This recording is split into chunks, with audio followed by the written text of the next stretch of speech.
Hello students, मैं अभी आपको क्लास 8 में 9 चैप्टर पढ़ाऊँगी जो है कबीर की साखियाँ। ठीक है, इससे पहले हमारा हाफ ईयरली एग्ज़ाम का सिलेबस कंप्लीट हो चुका है और अब हम अपने PT2 की तैयारी आगे की करेंगे। तो हम देखते हैं कबीर की साखियाँ। ये जो चैप्टर है ये हमारे बसंत बुक से लिया गया है, जिसमें कबीर ने अपने दोहे को लिखा है। तो कबीर जो हैं ये बहुत ही सुलझे हुए व्यक्ति थे, जो मनुष्य की जाति से ऊपर उठकर उसके गुणों की परख पर ध्यान देते थे। जैसे वो जात पात भेदभाव में मतलब नहीं रखते थे, लेकिन उनके गुणों को परखते थे। तो ये कबीर का स्वभाव था। अब हम देखते हैं इनकी साखियाँ कैसी हैं। जाति न पूछो साध की, पूछ लीजिए ज्ञान, मोल करो तलवार का, पड़ा रहन दो म्यान। तो कबीरदास कहते हैं कोई भी सज्जन पुरुष से उसकी जाति नहीं पूछी जाती है। मतलब किसी भी अच्छे व्यक्ति से आप उसकी जाति नहीं पूछते हैं, बल्कि हम उसके गुणों को देखते हैं। जो उसके अंदर गुण हैं उसको हम देखते हैं। किस प्रकार मोल करो तलवार का, पड़ा रहे दो म्यान।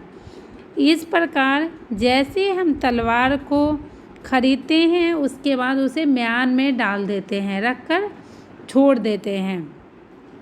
जब हम तलवार को बाहर निकालते हैं तो हमें उसके गुणों का पता चलता है, हम उसे परखते हैं। ठीक है, और जब वो बंद रहता है तो उसके बारे में हमें पता नहीं चलता है। वही ज्ञान का मतलब होता है। किसी भी सज्जन व्यक्ति के बारे में उसके गुणों को परखना ही सबसे बड़ा गुण होता है। चलिए उसके बाद दूसरी साखियाँ देखते हैं। आबत गाड़ी एक है, उल्टत होई अनेक, कह कबीर नहीं उल्टिए वही एक की एक। तो कबीरदास कहते हैं कि जब कोई व्यक्ति हमें गाली देता है, ठीक है, कोई हमें अपशब्द कहता है, हम उसे पलट कर गाली नहीं देते हैं या उसे मतलब कोई भी गलत वर्ड उसके लिए यूज नहीं करते हैं, तो वह गाली एक की एक ही रह जाती है। ठीक है, उसकी संख्या बढ़ती नहीं है, वो वहीं पर ख़त्म हो जाती है। लेकिन जब हम उसके मुँह से पलट कर दोबारा गाली देते हैं तो वो और बढ़ जाती है। इसीलिए कबीर कहते हैं कि अगर कोई व्यक्ति हमें गाली देता है तो उसे पलटकर जवाब नहीं देना चाहिए, नहीं तो उसकी संख्या और अधिक बढ़ जाती है और उस पर ध्यान भी नहीं देना चाहिए। उसके बाद है माला तो कर में फिरे, जीभ फिरे मुख माही, मनुआ तो दहु दिशी फिरे, यह तो सुमरन नाही। कबीरदास कहते हैं कि माला को हाथ में लेकर मनुष्य मन को घुमाता रहता है। जैसे हम माला ले लेते हैं, बहुत लोग व्यक्ति को देखते हैं जो माला फेरने की आदत होती है और वह मुंह को अंदर घुमाते रहता है और माले को हाथ से फेरता रहता है। लेकिन मनुआ तो दहु दिशी फिरे, यह तो सुमरन नहीं। लेकिन जो मन है हमारा इतना चंचल है जो वह चारों दिशा में घूमता रहता है। मानव मन गतिशील होता है जो चारों तरफ घूमकर हमारे पास आ जाता है। इसीलिए सिर्फ माला फेरने से हम भगवान का नाम नहीं लेते हैं, बल्कि हम सच्चे मन से भगवान को याद करते हैं, वही हमारी सच्चाई होती है।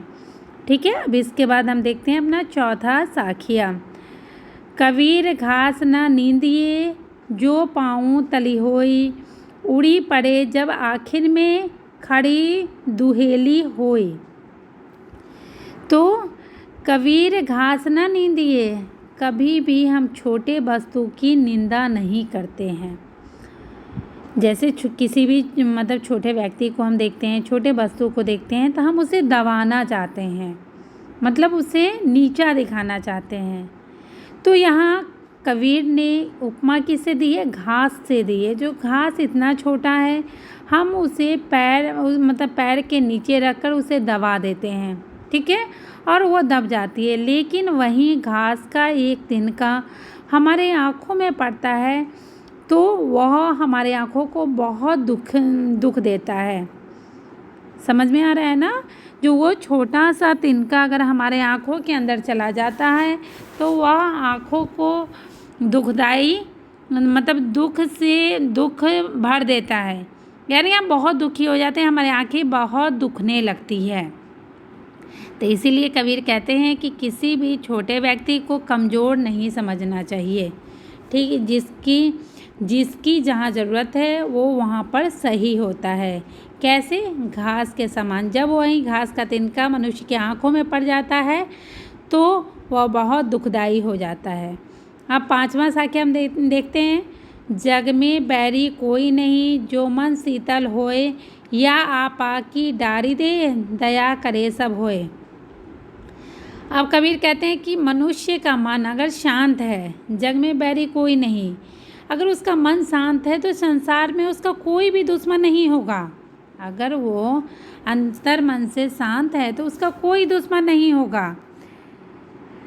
या आपा को डारी दे, दया करे जब होए। यदि सभी मनुष्य स्वार्थ त्याग कर सभी दयावान बन जाए तो मनुष्य को अपनी कमजोरी को दूर करके संसार में प्रेम और दया फैलाना पड़ेगा। यानी जब हम सच्चे मन से सबको प्यार करते हैं तो हमारा इस संसार में कोई दुश्मन नहीं होगा, और हम अपने स्वार्थ को त्याग दें, या आपा को डारी दे, दया करे सब, और हम अपने स्वार्थ को त्याग दें तो इस संसार में सारे हमारे दोस्त हो जाएंगे। सब पर हमें ईश्वर के अनुसार दया दिखानी चाहिए, सबसे मिलकर रहना चाहिए। तो यही हमारा कबीर की साखियाँ था। ये साखियाँ जो है ये कंप्लीट हो चुका है। इसके आगे क्वेश्चन आंसर दिया गया है। इस क्वेश्चन आंसर को आप अच्छे से पढ़ लीजिएगा। इसका क्वेश्चन आंसर का PDF मैं आपको भेज दूँगी, ठीक है। इस साखियों को अच्छे से पढ़िए, समझिए, और हो सके तो याद कर लीजिए। साथ साथ घर पे रहिए, सुरक्षित रहिए। Thank you.